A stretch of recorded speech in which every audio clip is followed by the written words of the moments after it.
అందరికీ praise lord. June 12 ఈరోజు దేవుని వాగ్దానము. ఆపత్కాలమందు యెహోవా నీకు ఉత్తరం ఇచ్చునుగాక.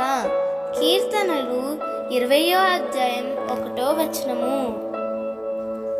ఆపత్కాలమందు మనుషులు మనతో మాట్లాడకపోవచ్చు, కానీ నీవు సేవించే దేవుడు బంధువుల కంటే, స్నేహితుల కంటే ఎంతో సమీపస్తుడు.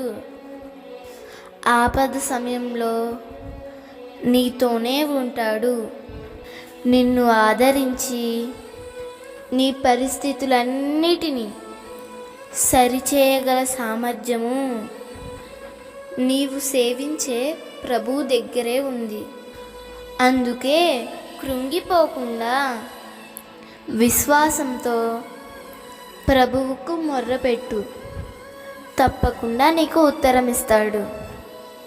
దేవుడు ఈ వాగ్దానము నీ జీవితంలో నిశ్చయముగా నెరవేర్చునుగాక. ఆమేన్.